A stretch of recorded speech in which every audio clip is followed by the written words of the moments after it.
राम राम जी प्यारे भक्तों, स्वागत है आप सभी का हमारे यूट्यूब चैनल पर। आशा करती हूँ आप सभी कुशलमय व मंगलमय होंगे। भक्तजनों, आज हम आपको दो बहनों की कहानी सुनाने जा रहे हैं। एक गांव में एक किसान रहता था।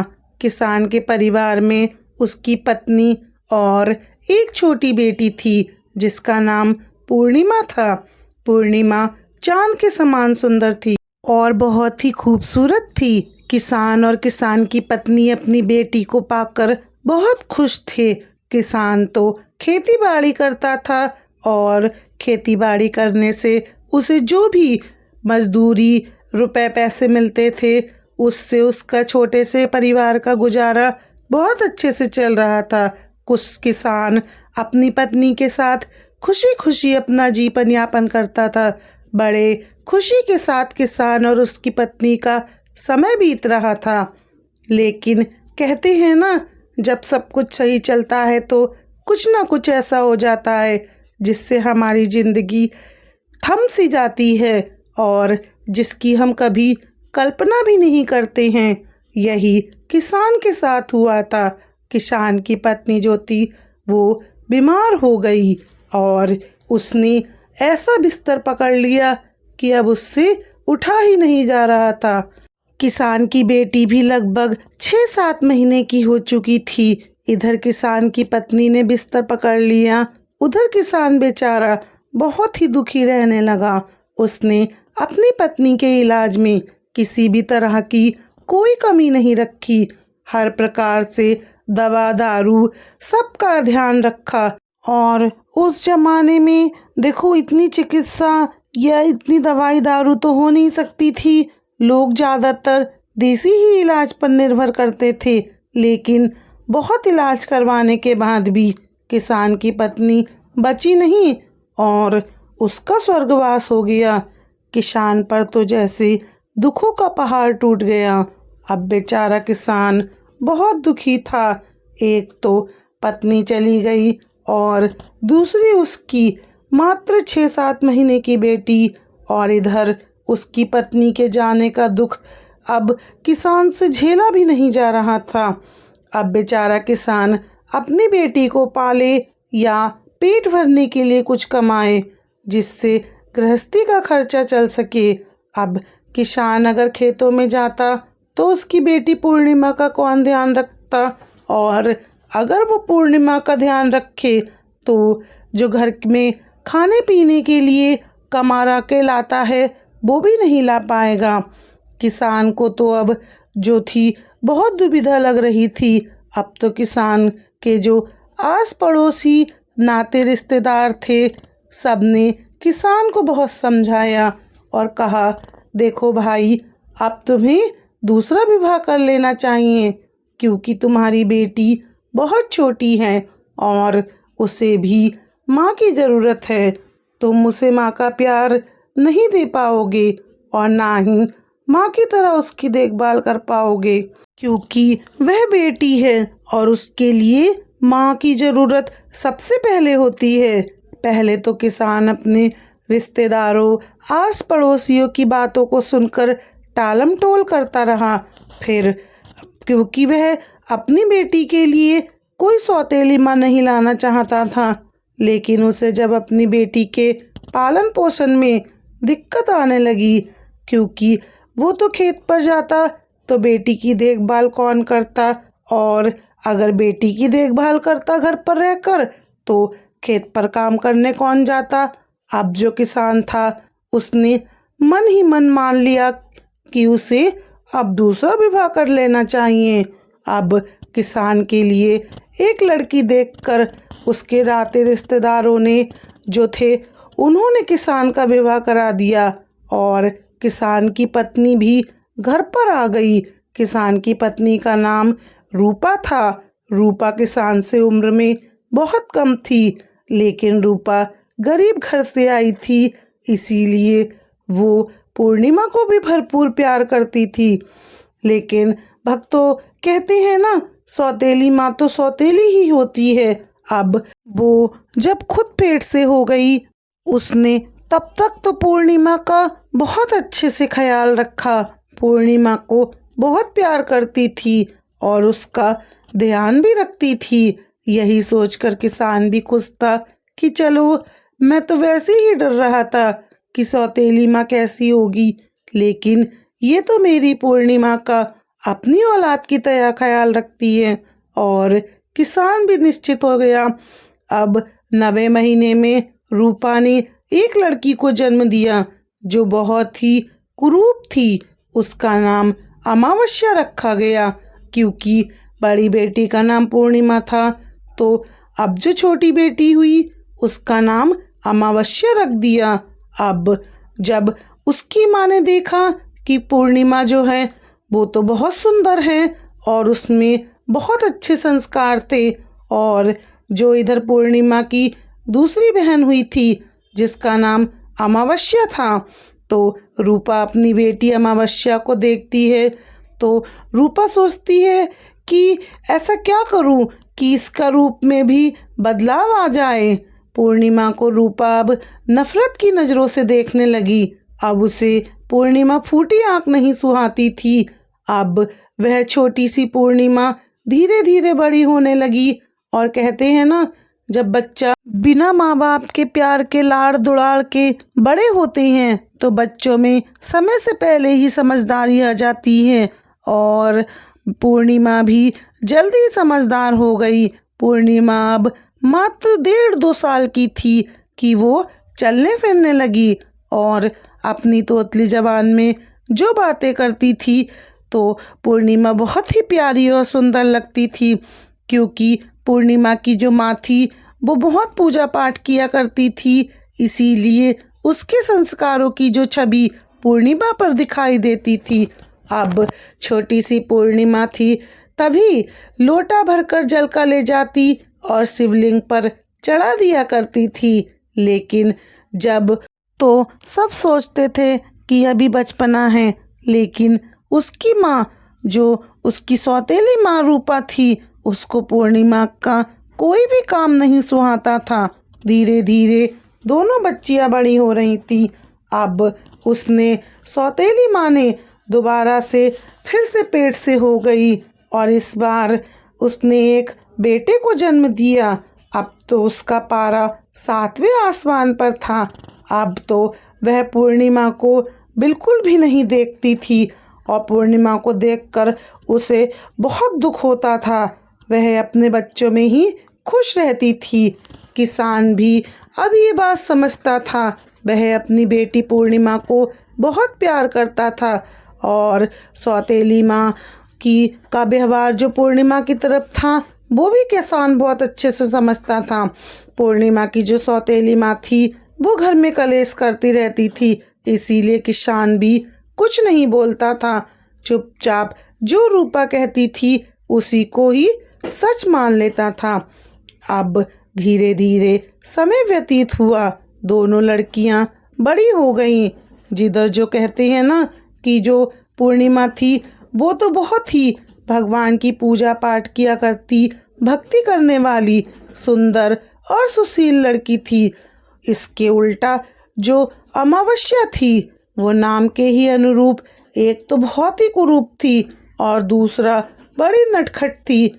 लेकिन कहते हैं ना, माँ के लिए तो क्या कुरूप और क्या रूप, उसे तो अपनी औलाद ही सबसे प्यारी लगती थी। लेकिन जो लड़का था जिसका नाम था मोहन, वो पूर्णिमा को बहुत प्यार करता था और वह उसे अपनी सौतेली बहन नहीं समझता था। लेकिन अमावस्या और उसकी माँ दोनों पूर्णिमा को देखकर बिल्कुल खुश नहीं रहती थी। अब धीरे धीरे दोनों लड़कियां विवाह के योग्य हो गईं। दोनों विवाह के योग्य हो गईं तो पूर्णिमा के जो अड़ोस पड़ोस में लोग थे, पूर्णिमा उन सब की चहेती थी। उन सब के कामों में पूर्णिमा उनकी मदद किया करती थी। तो किसान ने भी एक दिन कहा, मैं पूर्णिमा का विवाह कराना चाहता हूँ। तब किसान की पत्नी रूपा बोली, देखिए जी, लड़कियों की तो शादी बाद में कर लेंगे, पहले घर में बहू आ जाए तो ठीक है। क्योंकि लड़का भी जवान था अब घर में उसने पहले अपने बेटे की शादी की। घर में बहू आ गई। बहू आई तो वह पूर्णिमा से बहुत ही खुश रहती थी। पूर्णिमा भी अपनी भाभी का पूरा ख्याल रखती थी, उसका काम में हाथ बताती और हर तरीके से उसकी मदद किया करती थी। लेकिन अमावस्या इसका उल्टा ही अपनी भाभी के साथ व्यवहार करती थी। अमावस्या अपनी भाभी के किसी भी काम में हाथ नहीं बटाती, उल्टा भाभी पर रौब झाड़ती रहती, भाभी के काम में कमियां निकालती रहती, जिससे भाभी का भी झुकाव पूर्णिमा की तरफ हो गया। अब अमावस्या को उसकी भाभी कम ही पसंद करती थी और यही जलन दोनों माँ बेटियों को भी थी, जिसके कारण पूर्णिमा को और भी ताने सहने कर पड़ते थे। अब दोनों लड़कियां शादी योग्य तो थी ही। किसान ने एक दिन रूपा से कहा कि देखो रूपा, पूर्णिमा हमारी बड़ी बेटी है, चाहे उसमें और अमावस्या में 1-2 साल का ही अंतर था, अमावस्या और पूर्णिमा में, लेकिन घर में बहू आ गई है। अब जो हमारी ये दोनों बेटियां हैं उनका विवाह अच्छा घर और बर देखकर कर देना चाहिए। लेकिन जो सौतेली माँ थी वो बिल्कुल भी नहीं चाहती थी कि पूर्णिमा किसी अच्छे घर में जाए। तो वह कहने लगी, देखिए जी, पूर्णिमा के लिए अगर आप बढ़िया घर देखेंगे तो कहाँ से इतना दान दहेज देंगे। हमारी कोई एक बेटी तो है नहीं, हमारे तो 2 बेटियां हैं। पूर्णिमा तो वैसे भी कम में भी निभा लेगी। ऐसा करते हैं, एक काम कीजिए, पूर्णिमा के लिए कोई साधारण सा घर देख लीजिए, गरीब घर में जाएगी तो भी निभा लेगी और शादी में भी हमें ज़्यादा खर्च नहीं करना पड़ेगा।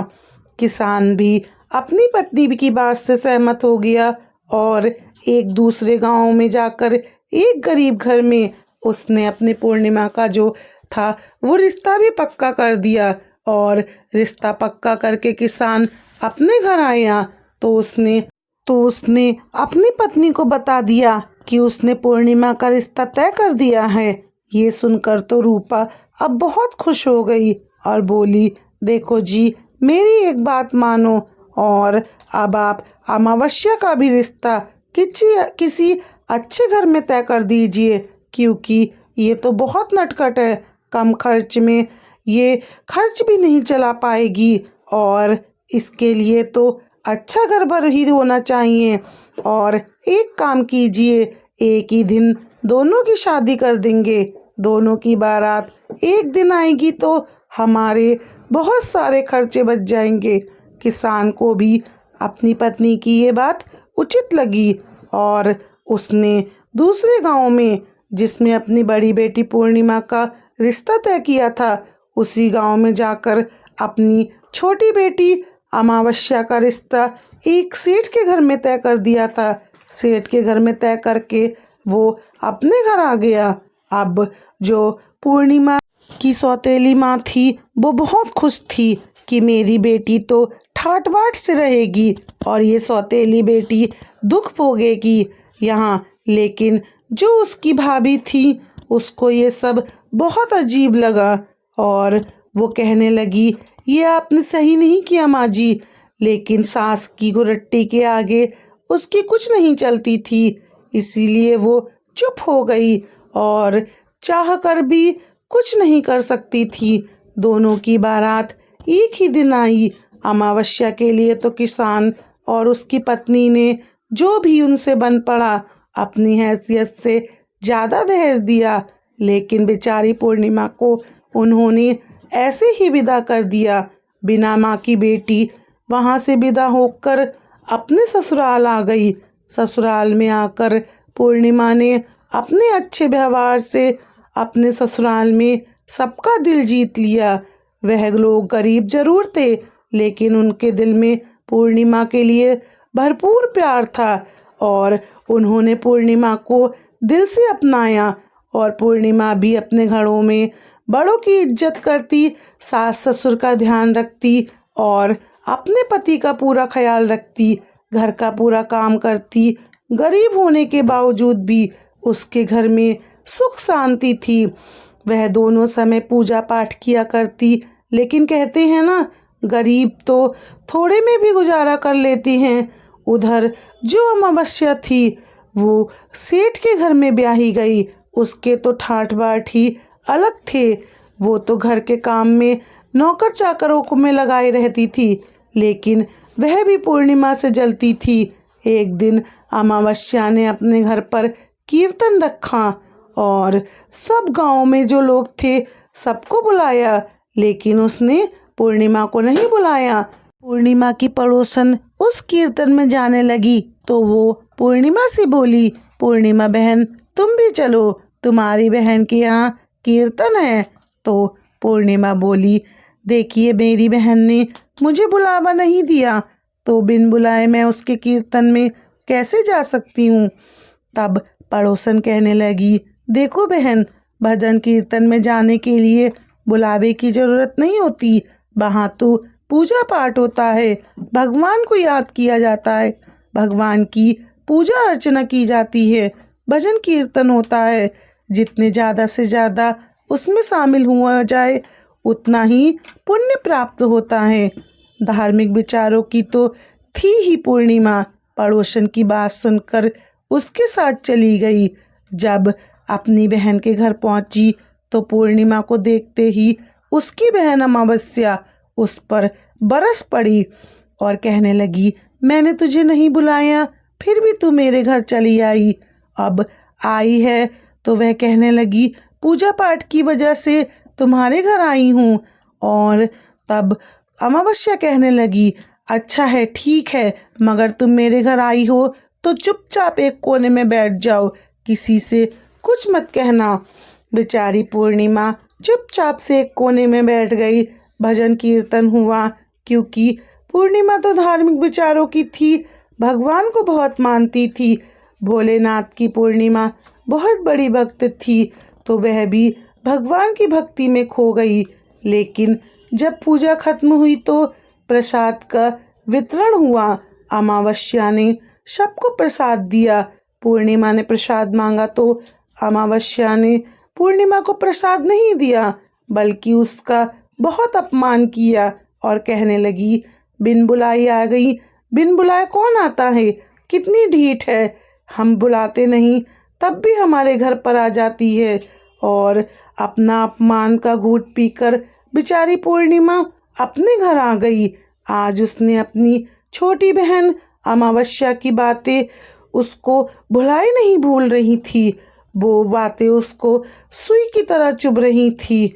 अब पूर्णिमा जब बेचारी अपने घर पर आई तो खूब रोई। उसने खाना बनाया, अपने पति और बच्चे और सास ससुर को खाना खिलाया। उसका मन आज बहुत दुखी था, क्योंकि वह तो भगवान की सच्चे हृदय से पूजा करती थी और भगवान की पूजा की वजह से ही वह उसके यानी अपनी बहन अमावस्या के घर गई थी। उसे क्या पता था कि आज उसे जहर का घूंट पीना पड़ेगा। अब वह अपने पति से बोली, देखिए जी, आज मेरा मन बहुत विचलित है, आज मैं अपने मायके होके आती हूँ, तो आप बच्चों को देख लेना, कल सुबह तक मैं जल्दी आ जाऊँगी।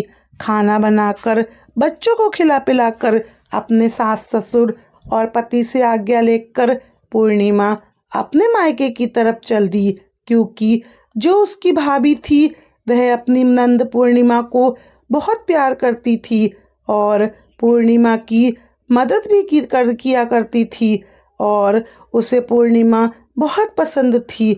जब भी पूर्णिमा दुखी होती थी अपनी भाभी से मिलकर उससे मिलाती और उससे मिलकर उसे बहुत तसल्ली मिलती थी। उसकी भाभी भी उसका पूरा सहयोग करती थी। जब पूर्णिमा बेचारी दिल से दुखी पैदल ही अपने मायके के लिए चल देती है, चलते चलते वह बेचारी जंगल के रास्ते से जा रही थी, तभी उसने देखा जो एक औरत बैठी हुई है वो काफ़ी बूढ़ी थी। उसके सिर के बाल सफ़ेद थे, उसके पास एक तुलसी जी का बिलड़ा लगा हुआ था और औरत पूर्णिमा से कहने लगी, अरे बेटी, तुम कहाँ जा रही हो? मैं बहुत बूढ़ी हूँ, मैं लाचार हूँ। क्या तुम मेरे ये बाल खुल गए हैं, इन्हें सुलझा दोगी, इनको थोड़ा सा बांध दोगी? इनकी वजह से मुझे बहुत गर्मी लग रही है। बेचारी बूढ़ी औरत तो बूढ़ी थी, 80-90 साल की तो होगी ही कम से कम। उसके बाल उलझे हुए थे तो पूर्णिमा को भी उसे देखकर दया आ गई और उसने, जो पूर्णिमा थी, बूढ़ी अम्मा के बालों में तेल लगाया, मालिश करके अच्छे से उनके बालों को बांध दिया। और बूढ़ी अम्मा कहने लगी, बेटी, ये जो चबूतरा है और जो तुलसी जी का यहाँ पर गमला रखा हुआ है, यहाँ बड़ी गंदगी हो गई है, मेरे से तो ये साफ ही नहीं हो रही। अगर बेटी तुम चाहो तो थोड़ी सी सफाई कर दो। पूर्णिमा तो थी ही हृदय की बहुत अच्छी, उसने तो सारा का सारा काम कर दिया और बोली, माँ जी अब आज्ञा दो, मैं अपने मायके जा रही हूँ। तब बुढ़िया माई ने उसे खूब आशीर्वाद दिए और पूर्णिमा खुशी खुशी आगे चल दी। आगे चली तो उसने देखा एक बूढ़े बाबा बैठे हैं जो स्वयं शंकर भगवान जी थे, और जो तुलसी जी के पास बैठी थी बुढ़िया माई, वो साक्षात तुलसी माता थी, लक्ष्मी जी, जो कि लक्ष्मी जी का अवतार होती हैं। लेकिन जब वह आगे बढ़ी गई तब लंबी लंबी दाढ़ी वाले, लंबे लंबे जटा वाले ही बड़े ही ढोंगी रूप बल रचाए हुए बैठे थे भोले बाबा। अब जब वो आगे गई तो उन्होंने पूर्णिमा को देखा। कहते हैं ना भक्तों कि भगवान भी अपने भक्तों की परीक्षा लेने आते हैं। अब वो तो भगवान साक्षात थे, इसीलिए भगवान भी उसकी परीक्षा ले रहे थे। भोले बाबा बोले, बिटिया हम बहुत प्यासे हैं, हमें पानी चाहिए। तब पूर्णिमा बोली, बाबा अभी पानी लाई। उसने उनको पानी पिलाया। तब भोले बाबा कहने लगे, देखो हमारे पाँव कितने खराब हो गए हैं, इनमें कितने जख्म हो गए हैं, इनमें मक्खियाँ भिनभिना रही हैं। हम जो इतने परेशान हैं, इतने बूढ़े हो गए हैं कि अपने शरीर की देखभाल भी नहीं कर सकते। पूर्णिमा को बूढ़े बाबा को देखकर दया आ गई। वहाँ से स्वच्छ पानी लिया और बूढ़े बाबा के जख्मों को साफ करके और अपना आंचल फाड़कर उन पर पट्टी बांध दी और बाबा ने खुशी खुशी उसे आशीर्वाद दिया। अब पूर्णिमा आगे चली गई। आगे चली तो पार्वती मैया बैठी हुई थी और वहाँ भी एक मंदिर था। वह कहने लगी कि वह भी बूढ़ी मैया, एक बूढ़ी माई का भेष बनाई हुई बैठी थी पार्वती मैया, और कहने लगी, बिटिया मैं बहुत बूढ़ी हूँ और इस मंदिर की अब मुझसे सफाई नहीं होती। देखना बेटा, मंदिर में कितनी गंदगी फैली हुई है, अगर तुम चाहो तो इस मंदिर की सफाई कर सकती हो। पूर्णिमा ने उस बूढ़ी माई के कहने पर पूरे मंदिर की सफाई कर दी, झाड़ू पोछा लगा दिया, बुढ़िया माई के भी हाथ पैर दबा दिए और उन्हें भी पानी पिलाया और खुशी खुशी आगे चल दी।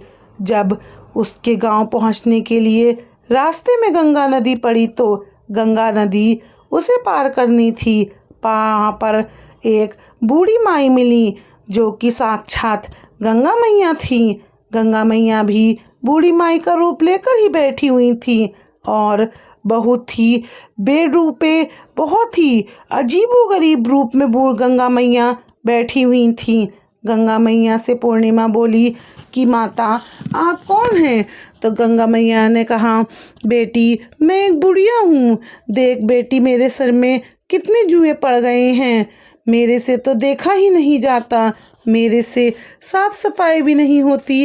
इधर मेरे घाट पर चारों तरफ देख कितनी गंदगी रहती है, यहाँ पर जो आता है नहाता है, धोता है और गंदगी कर कर चला जाता है।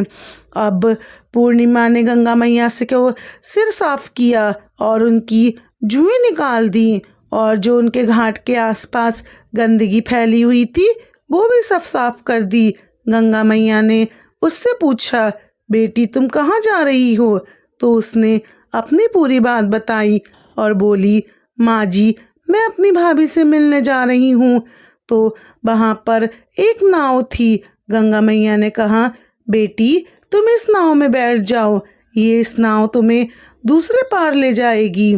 अब पूर्णिमा नाव में बैठकर दूसरे पार आ गई और भाभी से मिलने आ गई, लेकिन उसने अपनी और अमावस्या के बारे में कोई भी बात अपनी भाभी को नहीं बताई कि कैसे अमावस्या ने उसका अपमान किया।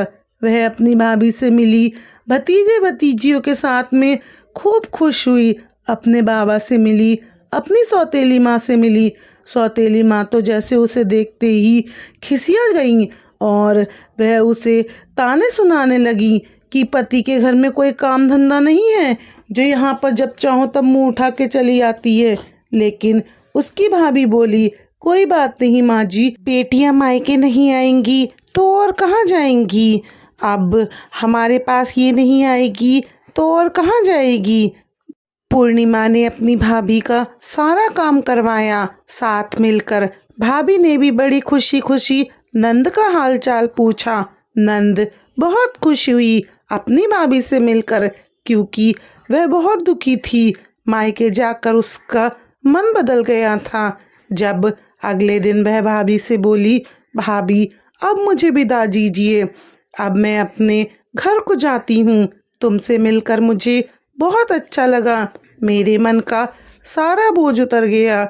लेकिन फिर भी उसने अमावस्या वाली बात अपनी भाभी को नहीं कही और जाते टाइम कहते हैं ना, मायके से कभी भी बेटी को खाली हाथ नहीं भेजा जाता। तो उसके भैया भाभी ने भेंट स्वरूप अपनी बहन को एक साड़ी दी। उस साड़ी को पहनकर पूर्णिमा खुशी खुशी चल दी और चलते चलते वह फिर उसी गंगा नदी पर आई जहाँ गंगा मैया बैठी हुई थी। गंगा मैया कहने लगी, अरे बिटिया, तुम तो वही हो जिन्होंने कल मेरी बड़ी मदद की थी। मेरे पास बेटी ये थोड़ी सी रेत है और ये रेत ले जा। तभी पूर्णिमा ने पल्लू पसार लिया और बोली, मैया आशीर्वाद में जो तुम दोगी मुझे वही मंजूर है। अब गंगा मैया ने अपनी रेत उठाई और उसके आंचल में रख दी। पूर्णिमा रेत लेकर आगे चल दी। आगे चली तो उसे पार्वती मैया के मंदिर के पास में मिली और पार्वती मैया भी उससे कहने लगी, अरे बिटिया, तुम तो वही कल वाली हो, बिटिया तुम कैसी हो। तब पूर्णिमा कहती है, माता जी मैं बहुत अच्छी हूँ। तभी पार्वती मैया कहती हैं, बिटिया तुम जैसी बिटिया सच्चे हृदय वाली, जिसने मेरी इतनी मदद की, इतने लोग यहाँ आते हैं, कोई भी हमें नहीं पूछता, सभी लोग हमसे घृणा करके निकल जाते हैं। ले बेटी, मेरे पास कुछ नहीं है, ये जो हवन कुंड के अंगारे हैं इन्हें ही ले जा। अब उसने पूर्णिमा जो थी उसने अपना आंचल फैला दिया तो पार्वती मैया ने पूर्णिमा के आंचल में जो अंगारे थे वो रख दिए। कोयले बुझे हुए वह माता रानी ने उसके झोली में रख दिए और वो पूर्णिमा जो थी वो कोयले लेकर आगे चल दी। अब आगे शिव जी भगवान जी जो कोड़ी के रूप में बैठे हुए थे, बूढ़े बाबा जिनके जख्म हो रहे थे, फिर वे बोले, अरे बिटिया तुम तो कल वाली ही बिटिया हो, देखो मेरे जख्म कितने ठीक हो गए हैं। बेटी मैं तो पूरी तरह से अच्छा चल फिर रहा हूँ, अब मुझे अच्छा महसूस हो रहा है। और बेटी मेरे पास तुम्हें देने के लिए कुछ नहीं है, बस ये थोड़ी सी भभूति है, ये ले लो। पूर्णिमा ने अपना आंचल पसार दिया और भोले बाबा ने उसमें अपनी भभूति धर दी और पूर्णिमा भभूति लेकर खुशी खुशी अपने घर को जा रही थी कि रास्ते में फिर वही तुलसी जी का चबूतरा पड़ा और वही बुढ़िया माई मिली जिनके सफ़ेद बाल थे। बुढ़िया माई पूर्णिमा से बोली, अरे बिटिया तुम तो कल वाली ही हो और देखो तुम्हारी वजह से मेरी तुलसी जी कितनी लहरा रही हैं। तुमने इन्हें कल सींच दिया था और देखो तुमने इनकी सेवा की, इस वजह से ये देखो कितनी अच्छी हो गई हैं। बिटिया मेरे पास कुछ नहीं है तुम्हें देने के लिए, ये थोड़ी सी तुलसी की मंजीरी तोड़ी और बुढ़िया माई ने पूर्णिमा को तुलसी की मंजीरी दे दी। पूर्णिमा ने अपना आंचल पसार कर उसको भी ले लिया और अपने घर को चल दी। घर जाकर उसने सबकी पोटली बनाई और एक कोने में रख दी और अपने घर के काम में लग गई। शाम हो गई, उसने अपने घर के काम करने में लग गई और बच्चों के लिए खाना बनाया, घर की साफ सफाई की, अपने सास ससुर को खाना खिलाया, पति को खाना खिलाया और बच्चों को खिलाकर खुद भी खाना खाकर सो गई। सुबह जब पूर्णिमा उठी तो क्या देखती है कि उसके घर में, जब वो अपने घर में सुबह सुबह झाड़ू लगाने के लिए उठी तो उसके घर का कोना जो था वो हीरे मोती से चमक रहा था और कीमती आभूषणों से पूरे घर को चमका रहा था। हीरे मोती की चमक चमचमा रही थी। तब पूर्णिमा का पति बोला, अरे पूर्णिमा, ये सब क्या है? तुम कल मायके गई थी और ये क्या सब चमत्कार करके ले आई हो? कहीं से चोरी की है, डकैती डाली है? क्या बात है पूर्णिमा? तब पूर्णिमा कहने लगी, जी ना तो मैंने चोरी की है, ना डकैती की और ना ही किसी के घर में कुछ चुराया है। अब पूर्णिमा कहती है, ये तो सब भगवान ने खुश होकर मुझे दिया है। उसने कल जब बहुत दुखी थी ये बात अपने पति को भी नहीं बताई थी कि उसकी बहन अमावस्या ने उसका कितना अपमान किया था। वहां से लेकर उसने अपने मायके तक की जो भी बात थी, रास्ते में कौन किन कौन मिला और सारी बात उसने अपने पति को बता दी। उसके पति ने भी उसके आगे हाथ जोड़ लिए और कहने लगा, पूर्णिमा, तुझे तो साक्षात भगवान के दर्शन हो गए। तू तो भगवान के दर्शन करके आई है। पूर्णिमा, तू सच्चे हृदय की सच्ची औरत है।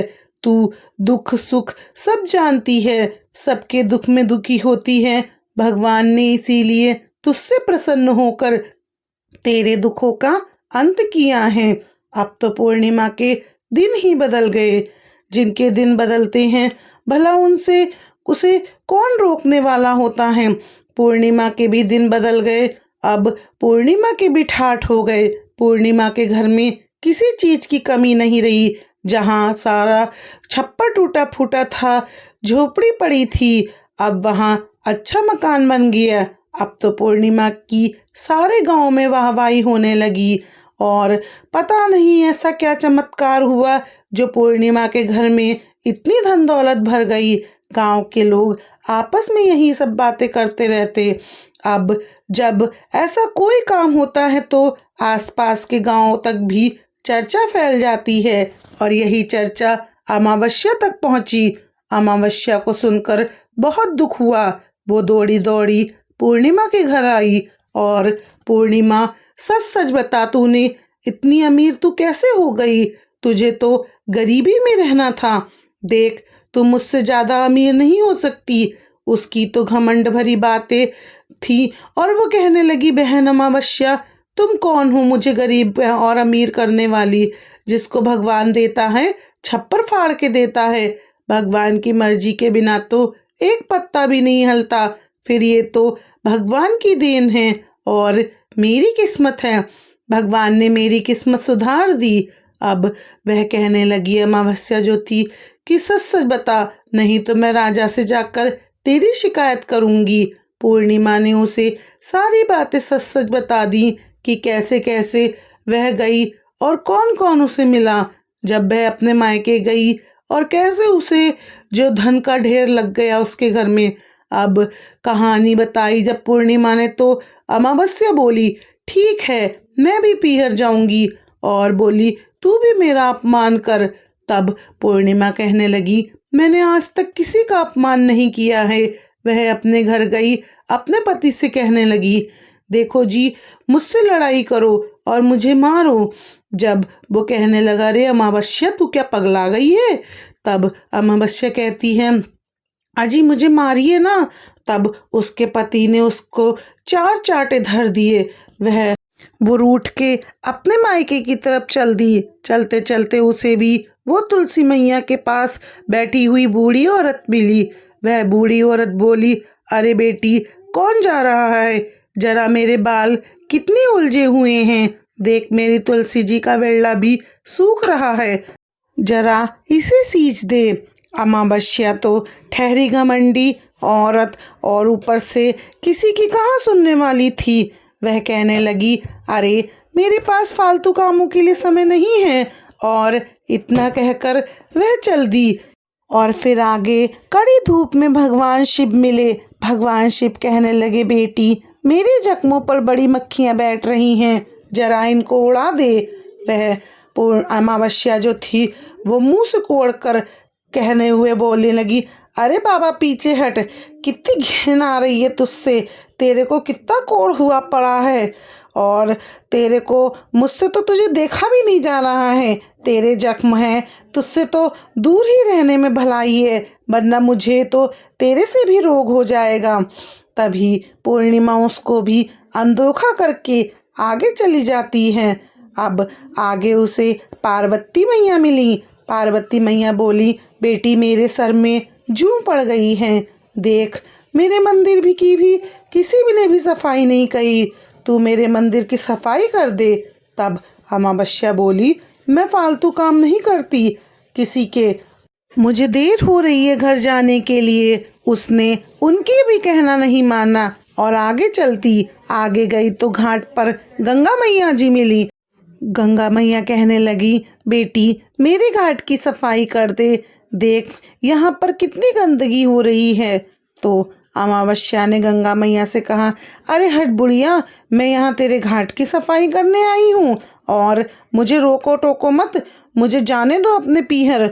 अब अमावस्या जो थी वो इतनी बात कहकर अपने पीहर चली गई और न भाभी से मिली न बच्चों से मिली, जाके सीधे माँ के पास बैठ गई और पूर्णिमा की चुगलियाँ करने लगी। पूर्णिमा आई थी, भाभी ने उसे बहुत कुछ दे दिया, घर से इतना भर के दिया तो उसके दिल ही बदल गए। अमावस्या ने ये सब बातें कह के अपनी माँ के दिल में और अपनी भाभी के लिए नफरत भर दी, जिससे उसकी माँ की और भाभी की लड़ाई हो गई। उसकी भाभी कहने लगी, माँ जी मैंने तो पूर्णिमा को सिर्फ एक साड़ी दी थी, साड़ी के अलावा मैंने पूर्णिमा को कुछ नहीं दिया। लेकिन बेटी की कहानी कहने में आकर रूपा ने अपनी बहू के साथ काफ़ी झगड़ा किया। वह कहने लगी, हम क्या दे सकते हैं, वह तो उसकी किस्मत है, उसके अच्छे कर्म हैं, वो अच्छे कर्म करती है, इसीलिए भगवान ने उसकी सुन ली। लेकिन उसको कहाँ चैन पड़ने वाला था। अमावस्या को तो खूब उसने झगड़ा किया अपनी भाभी से। अब जब अमावस्या विदा होने लगी तो कहने लगी, भाभी मुझे भी साड़ी दो। तो उसकी भाभी कहने लगी, दीदी तुम्हारे लायक मेरे पास कोई साड़ी नहीं है, मैं तुम्हें क्या साड़ी दूं, कल से आई हो, जब से तुमने इस घर में आई हो तब से झगड़ा ही करवा के रख रखा है। अब अमावस्या की माँ ने उसे कई साड़ियाँ निकाल के दे दी और कहा, तू इससे क्यों मांग रही है, तुझे जो भी ज़रूरत हो तू मुझसे कह, इससे क्यों कह रही है, ये तो पूर्णिमा को देगी, इसकी सगी नंद तो पूर्णिमा ही लगती है ना, इसे तो वही अच्छी लगती है। अब रूपा तरह तरह के ताने जो थी वो अपनी बहू को देने लगी और अमावस्या भी अपनी भाभी को खरी खोटी सुनाकर वहाँ से चल दी। चलते चलते गंगा मैया आई तो अमावस्या से बोली, अरे बेटी मेरे पास से थोड़ी सी रेत ले जा। वो बोली, रेत ही देगी। तभी उसे याद आया कि हाँ पूर्णिमा को भी तो रेत मिली थी, उसने अपनी झोली में रेत ले ली। आगे गई तो वहाँ पार्वती मैया मिली। पार्वती मैया बोली, ले बेटी मेरे पास से ये अंगारे ले जा। तो बोली, तुमने मेरी बहन को तो जो भी दिया था वो मुझे दे दो। अब भोले बाबा जो भयानक रूप कोड़ी का रूप धरे बैठे थे उसके पास जाते हुए भी अमावस्या को घिन आ रही थी और तब भोले बाबा से कहने लगी, बाबा जो तुमने मेरी बहन को दिया मुझे भी वही सब चाहिए। और इतना कहकर भोले बाबा ने भी उसे भभूति दे दी। आगे चल दी तो आगे तुलसी जी का गमला पड़ा। तुलसी जी के गमले के पास वही बुढ़िया माई बैठी थी। तो अमावस्या से उसने भी अमावस्या ने भी तुलसी मैया से मांगा, तो तुलसी मैया ने उसे भी मंजीरी दे दी और कहा, ले बेटी तू भी ले जा। और झोली भर कर जो अमावस्या अपने घर आई और सांझ को खाना बनाया, उसी तरह सुबह उठी झाड़ू लगाने चली तो देखा उसके घर में तो कीड़े मकोड़े, बिच्छू, जुएं पड़े हुए थे। बहुत सारे कीड़े मकोड़े, सांप, बिच्छू पड़े हुए थे। घर में एक तरफ आग लग गई। अब तो सारा सामान जलकर राख हो गया। अब अमावस्या जो थी वो पूर्णिमा को कोसने लगी और गाली देने लगी। अब पता नहीं कौन सा जादू टोना करवा दिया है अपने घर में, जो इतनी सुख सुविधाएं हो गई और मेरे घर को जलवा के राख करवा दिया। अब तो सब कहने लगे, अमावस्या ये तेरे लालच का फल था। पूर्णिमा जो थी वो तो पूजा पाठ करने वाली, एक साध्वी की तरह रहने वाली, अच्छी तरह पूजा पाठ करती, सबके दुख में दुखी और सबके खुश में खुशी की साथी थी। तू जो थी, तूने तो सिर्फ लोभ ही किया। लोगों के दुख सुख से तुझे क्या मतलब? तेरे साथ भगवान ने तुझे इसी की सजा दी है। अब तू इससे सबक ले ताकि आने वाले समय में तू अच्छी तरह से बन सके और पूर्णिमा जैसा व्यवहार करे तो तेरे भी दिन सुधर जाएंगे। लालच करना बुरी बात है। तूने जो किया, तेरे घर में इतना माल भंडार भरे हुए भी फिर भी तुझे धन की लालच थी, इसीलिए तेरी ऐसी हालत हो गई।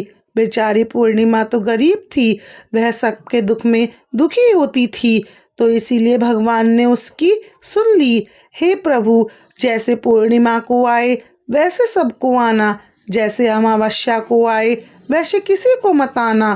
कहने वाले को और सुनने वाले की सब मनोकामना पूर्ण करना।